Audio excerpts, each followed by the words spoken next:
San Diego comic cone 2026 के hall H में Marvel studios ने एक ऐसा अनाउंसमेंट कर दिया जिसने पूरे सुपर हीरो कम्युनिटी को शॉक कर दिया है। जब सब लोग एवेंजर्स, सीक्रेट वॉर्स और फ्यूचर एमसीयू प्रोजेक्ट्स के अपडेट्स का वेट कर रहे थे, तब रायन कुगलर स्टेज पर आए। उनके साथ लेटिशिया राइट और विंस्टन ड्यूक भी मौजूद थे और फिर स्टेज पर एक यंग एक्टर को इंट्रोड्यूस किया गया और रायन कुगलर ने ऑफिशियली अनाउंस कर दिया कि डेविड जॉनसन ब्लैक पैंथर 3 में टाउजेंट यानी प्रिंस टीचाला 2 का रोल प्ले करने वाले हैं।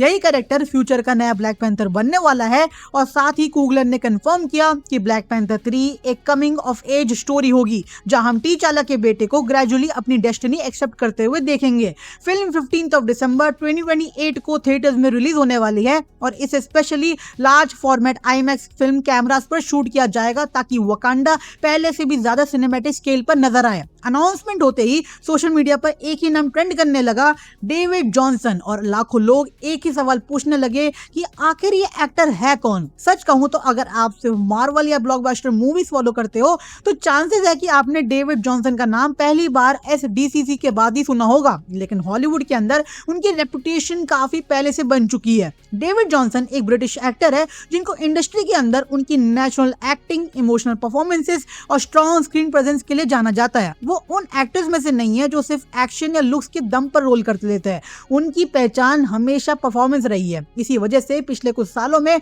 हॉलीवुड के कई बड़े डायरेक्टर्स और कास्टिंग टीम्स उन्हें क्लोजली फॉलो कर रहे थे। धीरे धीरे उनका काम उन यंग एक्टर्स की लिस्ट में शामिल होने लगा जिनके अंदर फ्यूचर लीडिंग स्टार बनने की पोटेंशियल देखी जा रही है और शायद इसी वजह से मार्वल स्टूडियोज की नजर भी उन पर पड़ गई। डेविड जॉनसन ने अपने करियर में कई इंप्रेसिव परफॉर्मेंसेस दी है, लेकिन 2 प्रोजेक्ट्स ने उनकी इमेज कंप्लीटली चेंज कर दी। सबसे पहले आती है एचबीओ और बीबीसी की क्रिटिकली अक्लेम्ड सीरीज इंडस्ट्री, जहां उन्होंने गस सैकी नाम का कैरेक्टर प्ले किया और ये रोल किसी सुपर हीरो का नहीं था बल्कि एक लेयर्ड, इंटेलिजेंट और इमोशनली कॉम्प्लेक्स इंसान का था। इस परफॉर्मेंस ने क्रिटिक्स को ये बिलीव करवा दिया कि डेविड सिर्फ अच्छे एक्टर ही नहीं बल्कि इमोशनली डिमांडिंग रोल्स को भी बहुत मैच्योरिटी के साथ हैंडल कर सकते हैं। लेकिन जिस प्रोजेक्ट ने उन्हें ग्लोबल ऑडियंस के सामने लाकर खड़ा कर दिया वो था एलियन रोमुलस। इस फिल्म में डेविड ने एंडी नाम के सिंथेटिक कैरेक्टर का रोल निभाया और ये रोल बहुत चैलेंजिंग था क्योंकि एक ही कैरेक्टर में इनोसेंस, इमोशनल अटैचमेंट, कंफ्यूजन और आर्टिफिशियल इंटेलिजेंस का बैलेंस दिखना था। फिल्म देखने वाले बहुत से क्रिटिक्स और ऑडियंसेस ने स्पेशली डेविड के परफॉर्मेंस को हाईलाइट किया और कई रिव्यूज में उन्हें मूवी की बिगेस्ट स्ट्रेंथ में से एक बताया। इसी परफॉर्मेंस के बाद उनका नाम हॉलीवुड के मोस्ट प्रॉमिसिंग यंग एक्टर्स में से मौजूद हो गया और यही से उनका करियर की डायरेक्शन बदल गई। मार्वल स्टूडियोज जब किसी नए सुपर हीरो को कास्ट करता है तो वो सिर्फ पॉपुलैरिटी नहीं देखता, वो देखता है कि क्या ये एक्टर अगले 10 या 15 साल तक इस कैरेक्टर को कैरी कर सकता है कि नहीं।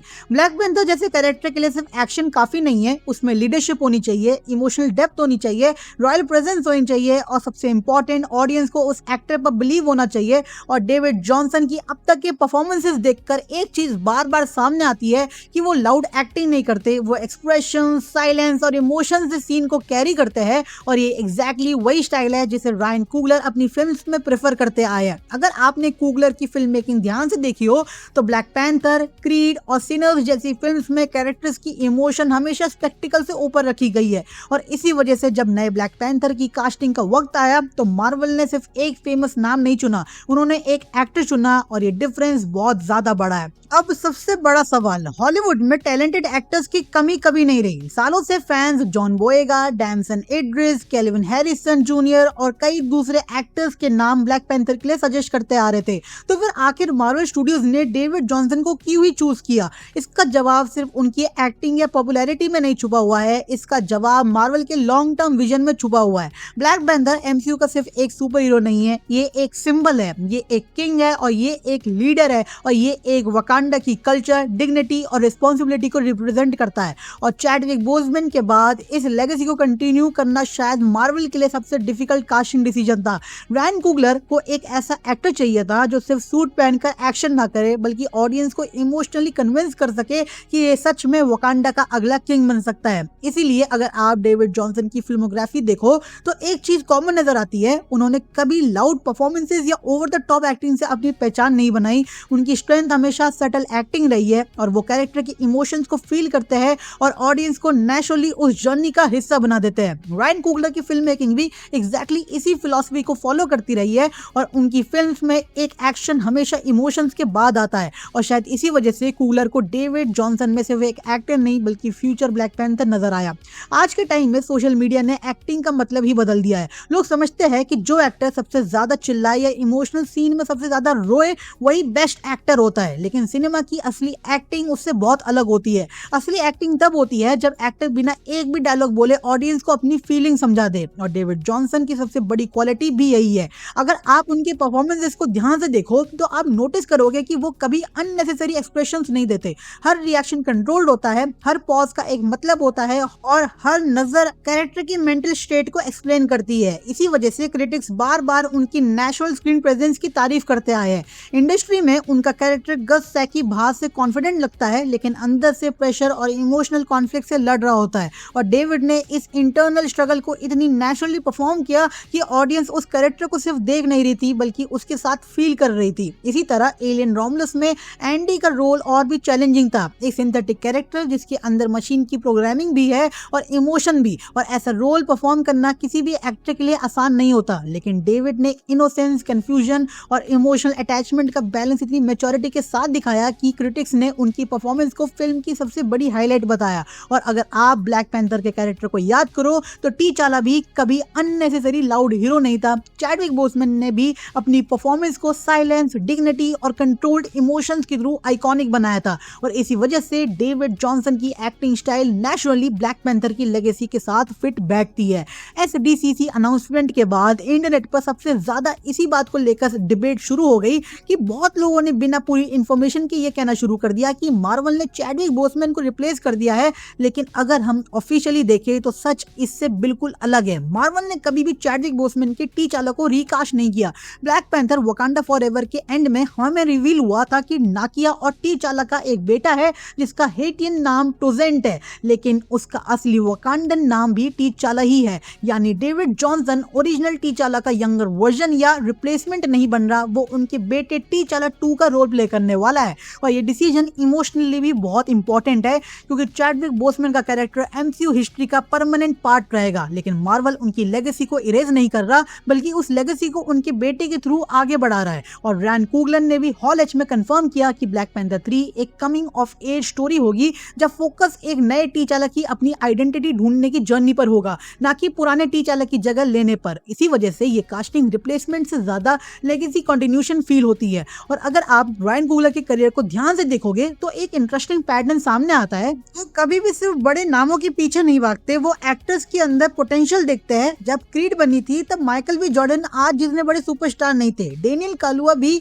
ब्लैक पैंथर से पहले अपनी जर्नी बिल्ड कर रहे थे और टेक्नॉक ह्यूरेटा को भी वकांडा फॉरएवर से पहले वर्ल्ड वाइड ऑडियंस इतना नहीं जानती थी। लेकिन रायन कुगलर ने इस सब एक्टर्स में कुछ ऐसा देखा जो दूसरे लोग शायद उस वक्त नहीं देख पा रहे थे और जब उन्होंने इन एक्टर्स को सही रोल्स दिया तो उनका करियर कंप्लीटली नेक्स्ट लेवल पर पहुंच गया। और डेविड जॉनसन के साथ भी एग्जैक्टली वही पैटर्न रिपीट होता हुआ दिख रहा है। मार्वल ने किसी ऑलरेडी एस्टैब्लिश ग्लोबल सुपरस्टार को चूज नहीं किया, उन्होंने एक ऐसे एक्टर को चूज किया जिसके अंदर फ्यूचर सुपरस्टार बनने की कैपेबिलिटी है। ये सिर्फ एक कास्टिंग डिसीजन नहीं लगता, ये लगता है जैसे मार्वल अगले 10 सालों के एमसीयू की फाउंडेशन आज से ही तैयार कर रहा है, एज यूजुअल जो वो करता आ रहा है। अगर सिर्फ ब्लैक पैंथर 3 को देखा जाए तो ये कास्टिंग एक नॉर्मल सुपर हीरो कास्टिंग लग सकती है, लेकिन अगर हम एमसीयू के फ्यूचर रोड मैप को देखें तो पिक्चर काफी बड़ी नजर आती है। सीक्रेट वॉर्स के बाद मार्वल स्टूडियोज ऑलमोस्ट एक कंप्लीटली नए एरा में एंटर करेगा और पुरानी जनरेशन के कई हीरोज की स्टोरीज खत्म होंगी और नए कैरेक्टर्स फ्रेंचाइज को लीड करेंगे। इसी फ्यूचर में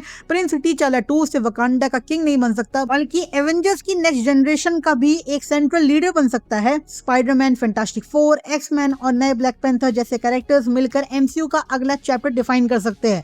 इसीलिए मार्वल को एक ऐसा एक्टर चाहिए था जो सिर्फ एक फिल्म के लिए नहीं बल्कि एक पूरी जनरेशन के लिए इन्वेस्ट किया जा सके। डेविड जॉनसन के अंदर यूथ भी है, मैच्योरिटी भी है और एक्टिंग रेंज भी, और सबसे इंपॉर्टेंट बात यह है कि उनके पास अपनी खुद की आइडेंटिटी बनाने का मौका है। मार्वल उन्हें दूसरा चैडविक बोसमैन बनाने की कोशिश नहीं कर रहा, मार्वल उन्हें पहला डेविड जॉनसन ब्लैक पैंथर बनाना चाहता है। और अगर रायन कुगलर की विजन सक्सेसफुल रहा तो हो सकता है कि आज से कुछ सालों बाद लोग डेविड जॉनसन को सिर्फ एलियन रोमुलस या इंडस्ट्री के एक्टर के नाम से नहीं बल्कि एक पूरी जनरेशन के ब्लैक पैंथर के रूप में याद करे। तक हम डेविड जॉनसन के बारे में जान चुके हैं और ये भी समझ चुके हैं कि मार्वल ने उन्हें ही क्यों चूज किया, लेकिन अब सबसे इंपॉर्टेंट कैरेक्टर की बात करते हैं। आखिर ये टीचाला 2 है कौन, क्योंकि बहुत सारे फैंस अभी भी कंफ्यूज है कि ये कॉमिक्स वाला ब्लैक पैंथर है या मार्वल ने एक कंप्लीटली नया कैरेक्टर बना दिया है। इसका जवाब है दोनों में थोड़ा डिफरेंस है। एमसीयू में हमें ब्लैक पैंथर वकांडा फॉरएवर के एंडिंग सीन में रिवील हुआ था कि नाकिया और किंग टीचाला का एक बेटा है। बाहर की दुनिया उसे टोजेन के नाम से जानती है, लेकिन नाकिया ने रिवील किया कि उसका असली वकांडन नाम भी टीचाला ही है। इसी रिवील ने फ्यूचर ब्लैक पैंथर की फाउंडेशन रख दी थी और उस वक्त बहुत लोगों ने इस सीन को सिर्फ एक इमोशनल ट्रिब्यूट समझा था। लेकिन आज SDCC 2026 के बाद समझ आ गया है कि मार्वल उसी मूवमेंट को ब्लैक पैंथर फ्रेंचाइज के नेक्स्ट चैप्टर में कन्वर्ट कर रहा था। रायन कुगलर ने ऑफिशियली कंफर्म कर दिया है कि ब्लैक पैंथर 3 इसी कैरेक्टर की कमिंग ऑफ एज जर्नी होगी, यानी हम एक ऐसे प्रिंस को देखेंगे जो सिर्फ अपने फादर की लेगेसी ही नहीं बल्कि पूरे वकांडा का फ्यूचर अपने कंधों पर लेके चलने वाला है। और ये कहानी किसी रिप्लेसमेंट की नहीं बल्कि एक नए किंग के जन्म की कहानी होगी। अभी मार्वल ने पूरे प्लॉट रिवील नहीं करा है, लेकिन जो इन्फॉर्मेशन ऑफिशियली सामने आई है उसे स्टोरी की डायरेक्शन काफी क्लियर हो जाती है कि रायन कुगलर ने इसी कमिंग ऑफ एज फिल्म कहा है। इसका मतलब ये नहीं है कि पूरी मूवी सिर्फ ट्रेनिंग मोन्टाज होगी, इसका मतलब है कि पूरी फिल्म आइडेंटिटी के अराउंड रिवॉल्व करेगी। सोचो ऐसा लड़का जिसने अपने फादर को कभी प्रॉपर्ली जाना ही नहीं, दुनिया उसे हमेशा कंपेयर करेगी किंग टीचाला से। वकांडा उसे फ्यूचर किंग के रूप में देखेगा और शूरी उसके लिए सिर्फ आंट नहीं एक मेंटोर भी होगी। एम्बाकू उसे वॉरियर बनाना सिखाएगा और शायद नाकिया उसे ये समझाएगी कि किंग बनना सिर्फ ताकत की बात नहीं है, रिस्पॉन्सिबिलिटी की बात होती है। और ये इमोशनल कॉन्सेप्ट ब्लैक पैंथर 3 की बैकबोन बन सकता है। और ऑनेस्टली अगर रायन कुगलर अपनी प्रीवियस फिल्म्स की तरह इस इमोशन को प्रॉपर्ली एक्सप्लोर करता है तो ये सिर्फ एक सुपर हीरो फिल्म नहीं बल्कि एक पावरफुल फैमिली ड्रामा भी बन सकती है। ब्लैक पैंथर वकांडा फॉरएवर के एंड में शूरी ऑफिशियली ब्लैक पैंथर बन चुकी थी, लेकिन SDCC अनाउंसमेंट के बाद एक नया सवाल खड़ा हो गया है कि अगर David Johnson future black panther बनने वाला है तो शूरी का रोल क्या होगा। सबसे लॉजिकल पॉसिबिलिटी ये लगती है कि शूरी अब प्रोटेक्टर से मेंटोर बन जाएगी। जैसे पहले टीचाला ने वकांडा को प्रोटेक्ट किया था, वैसे ही अब शूरी नए टीचाला को प्रिपेयर करेगी। और वो सिर्फ साइंटिस्ट नहीं, वकांडा की सबसे इंटेलिजेंट लीडर भी है। Vibranium technology, black panther legacy और रॉयल रिस्पॉन्सिबिलिटीज, इन सब चीजों का एक्सपीरियंस अब उसके पास है। इसी वजह से ब्लैक पैंथर 3 में शूरी का कैरेक्टर और भी मैच्योर वर्जन में देखने को मिल सकता है। और हो सकता है वो सूट पहने या ना पहने, लेकिन फ्यूचर किंग की जर्नी में उसका रोल बहुत ज्यादा इंपॉर्टेंट होने वाला है। और एम्बागो की बात करें तो वकांडा फॉरएवर की एंडिंग में हमने हिंट मिला था कि वो थ्रोन के लिए चैलेंज करने आया था, लेकिन अब देखना इंटरेस्टिंग होगा कि ब्लैक पैंथर 3 में वो किंग बन चुका होगा या फिर वकांडा की मिलिट्री लीडरशिप कंटिन्यू करेगा। दोनों ही सिचुएशंस में नए टीचाला के लिए उनका इन्फ्लुएंस बहुत बड़ा होगा। और मार्वल स्टूडियोज इस वक्त एक नए फेज की प्रिपरेशन कर रहा है और सीक्रेट वॉर्स के बाद एमसीयू की टाइमलाइन और रोस्टर दोनों बदलने वाले हैं और पुरानी जनरेशन के एवेंजर्स धीरे धीरे एग्जिट करेंगे और नए हीरोज फ्रेंचाइज को लीड करेंगे। इसी फ्यूचर में ब्लैक पैंथर का रोल पहले से भी ज्यादा इंपॉर्टेंट हो जाता है और स्पाइडरमैन अपनी जर्नी कंटिन्यू करेगा और फैंटास्टिक फोर एमसीयू का साइंटिफिक फ्यूचर रिप्रेजेंट करेगी और म्यूटेंट्स इवेंचुअली अपनी जगह बनाएंगे और वकांडा फिर से दुनिया की सबसे एडवांस सिविलाइजेशन के रूप में सेंटर स्टेज पर आ सकता है। और इसीलिए डेविड जॉनसन की कास्टिंग सिर्फ एक मूवी के लिए नहीं लगती, ये लगता है जैसे मार्वल आज से ही अपने अगले 10 सालों की ब्लूप्रिंट तैयार कर रहा है। और अगर ऑडियंस नए टीचाला को एक्सेप्ट कर लेती है तो ये कैरेक्टर एवेंजर्स की नेक्स्ट जनरेशन का नेशनल लीडर बन सकता है। ये सवाल शायद इस वीडियो का सबसे इंपॉर्टेंट सवाल हो सकता है जो मैं बोलने वाला हूँ। सच ये है कि चैडविक बोसमैन को रिप्लेस करना इम्पॉसिबल है और शायद मार्वल भी कभी ऐसा करना ही नहीं चाहता था, इसलिए उन्होंने टीचाला को रिकास्ट नहीं किया, उन्होंने उनकी लेगेसी को कंटिन्यू किया है। और अब डेविड जॉनसन के सामने चैलेंज सिर्फ ब्लैक पैंथर सूट पहनना नहीं है, उनके सामने चैलेंज है ऑडियंस का ट्रस्ट जीतना। उन्हें यह प्रूव करना होगा कि वो चैडविक बोसमैन बनने की कोशिश नहीं कर रहे बल्कि टीचाला 2 को अपनी अलग आइडेंटिटी देने आए हैं। और ऑनेस्टली अगर हम उनके प्रीवियस परफॉर्मेंसेस देखें तो रायन कुगलर का विजन देखे और मार्वल की लॉन्ग टर्म प्लानिंग भी देखे तो इतना जरूर कहा जा सकता है कि डेविड जॉनसन के पास वो टैलेंट है जिसे वो इस लेगेसी को रिस्पेक्ट के साथ आगे ले जा सकते हैं। और अब फाइनल डिसीजन ऑडियंस करेगी, लेकिन एक बात तो क्लियर है कि SDCC 2026 के बाद ब्लैक पैंथर फ्रेंचाइज ऑफिशियली एक नए एरा में एंटर कर चुकी है और आज से डेविड जॉनसन के कंधों पर सिर्फ एक सुपर हीरो फ्रेंचाइज की नहीं बल्कि मार्वल की सबसे इमोशनल लेगेसी का फ्यूचर भी है। तो दोस्तों ये थी कंप्लीट स्टोरी नए ब्लैक पैंथर की। SDCC 2026 ने सिर्फ एक कास्टिंग अनाउंस नहीं की बल्कि एमसीयू के फ्यूचर का एक बहुत बड़ा चैप्टर ऑफिशियली शुरू कर दिया है। अब देखना ये होगा कि रायन कुगलर और डेविड जॉनसन मिलकर इस लेजेंडरी लेगेसी को किस लेवल तक लेकर जाते हैं। और अब आप मुझे कमेंट्स में जरूर बताना क्या आप डेविड जॉनसन को नए ब्लैक पैंथर के रूप में देखने के लिए एक्साइटेड हो या नहीं, और क्या आपको लगता है कि मार्वल ने सही डिसीजन लिया है या आप किसी और एक्टर को इस रोल में देखना चाहते थे। अगर वीडियो पसंद आई हो तो लाइक करो, चैनल को सब्सक्राइब करना अगर अभी तक नहीं किया है और बेल आइकन प्रेस करना ताकि मार्वल, डीसी, बॉलीवुड और हॉलीवुड की हर बड़ी अपडेट्स सबसे पहले आप तक पहुंच सके। बाकी मैं मिलता हूँ नेक्स्ट वीडियो में रिव्यू में, तब तक देखते रहिए the one and only TNT watch.